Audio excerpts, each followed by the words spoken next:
Outside, I can feel the cold air on my shoulders and hear the crickets chirping. I try and let my mind go blank and just relax, but at times like this, I think about all the injustices around me and how little I can do to change the past, because no matter how hard I try, I can't go back in time. I saw someone I was supposed to trust misuse his authority. I saw him try and act like my father. I watched as he spoke badly of my father. I can still hear the fights and arguments he started, and I can see the expression on his face that I never knew how to identify when I was younger. Looking back, I see it clearly. He was manipulating. He was amused. Pushing my mother's buttons made him entertained. We were all pawns in his game. The abuse went on for years, and though some may try and blame my mother, it was always his choice to argue in front of me. It was his choice to speak poorly of my father. It was his choice to tell me not to follow my dreams. It was not my choice for him to show up unannounced when I was home alone. It was his choice to tell me to do the dishes for my mother, even though I already did my chores for the day.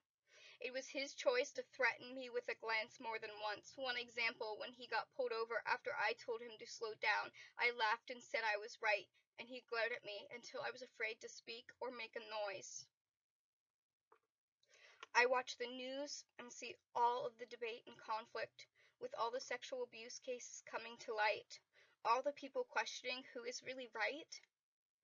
If he or she was an adult, then they had a choice, right? It doesn't matter because their children did not. Their family did not. I did not.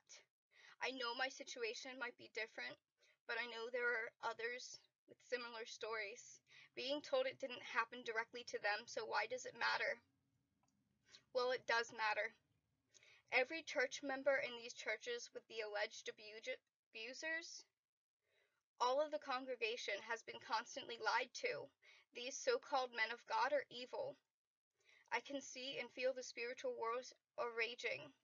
People with trust broken are unsure who to believe in. When someone you've known all your life turns out to be evil, it breaks spirits. It breaks people.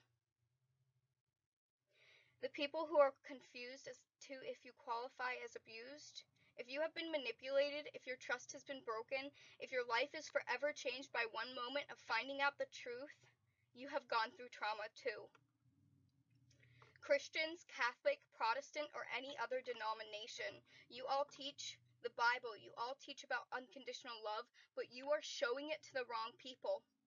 The Bible also talks about righteous anger. Remember when Jesus flipped the tables? Mark 11:15-18. On reaching Jerusalem, Jesus entered the temple courts and began driving out those who were buying and selling there.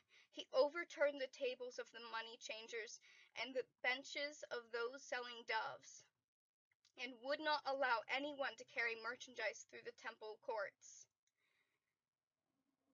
He taught them, he said, is it not written, my house will be called a house of prayer for all nations, but you have made it into a den of robbers, and now you, leaders, have turned the house of my father into a den of pedophiles and rapists.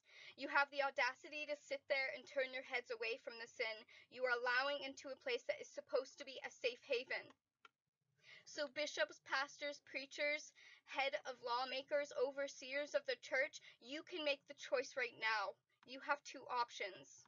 You can keep trying to silence the victims and continue leading sheep to the slaughter, or you can do what Jesus did.